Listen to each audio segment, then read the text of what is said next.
All right. You're welcome back. It's still Inspirational Moment with FSF, and we're talking about waiting on God when it doesn't make sense. And also, I want to remind us we dedicate this special edition to every woman out there. It's the World Women International Day, and we're still celebrating women, men inclusive, but today is our day, sorry.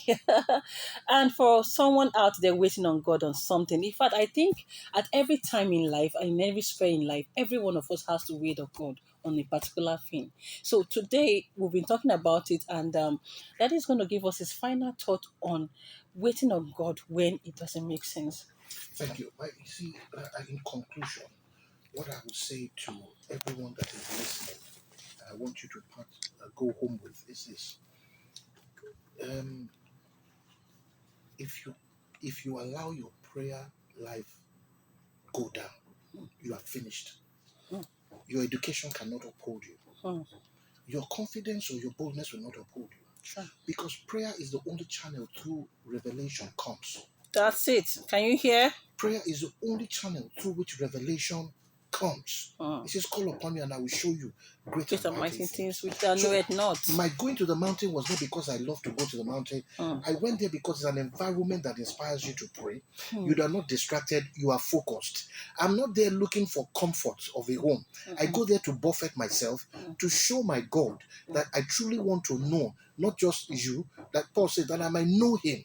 I also want to be familiar with the blueprint of my destiny so that I don't fly to America because I have the money to fly to America. I don't go to London and set up a ministry because everybody on my mates are setting up a ministry in America. But I've come to know that you do not trade your fellowship with God. You don't trade it away in the face of trials or challenges. Don't let anything that you're going through make you say, I can't pray. I've lost this thing to pray. Then you're already defeated.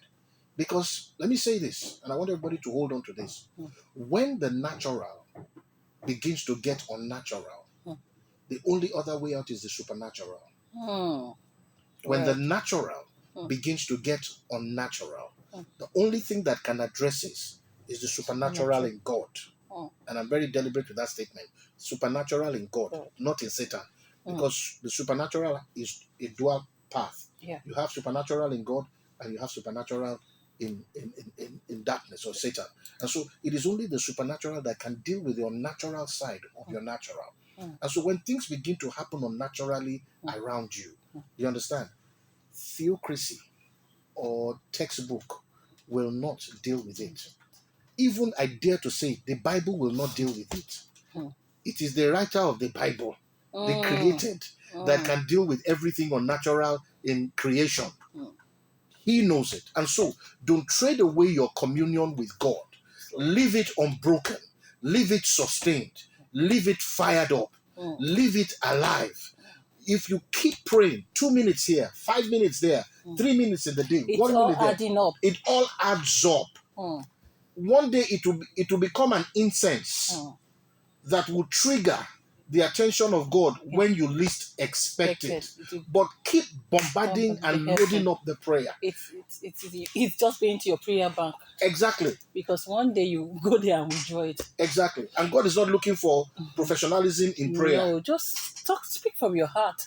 You can talk to him without going on your knees. It's your father. You can talk to him. You don't have to come in a formal way like we were taught when we were small. You cross your hands, you close your eyes, we bow down our head. Those are church customs. I have broken protocols before God. And I dare to say it, I have prayed to God with cap on my head. I have prayed to God without going through protocols in prayer. And he listened. I have knocked on God's door in the place of waiting without even praising God. I just get into the presence of God and begin to speak in tongues. In that tongue, it implies I'm glorifying his name. Just glorifying his name. You don't have to go through the conventional way. Daddy, for someone out there, I can hear someone saying that I've waited. Sir, I have waited. And I'm still waiting. Yeah. And I don't know for how long I'm going to wait. What do you have to tell this person? Okay. I've dealt with a lot of cases, from the ridiculous to the unimaginable. I've seen people who have waited 30 years and are still waiting 30 years. And what I'll keep telling you is, like I said some time ago when we met, I said there are different paths in life that you have to go through, the physical and the spiritual. Mm. When I hear people tell me, Pastor, Daddy, Pastor Liboy has prayed for me, Benny Hinn laid hands on me, Elijah's cousin, you understand, spoke a word, and all of that. And I've been to the camp, I've been to programs, and I said, that is the physical one. What about the spiritual side of it?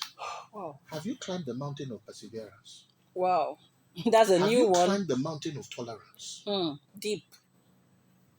Have you climbed the mountain of submission? Absolute submission. Wow. I've not heard of that. Have you climbed the mountain of foresight and insight and the benefit of hindsight?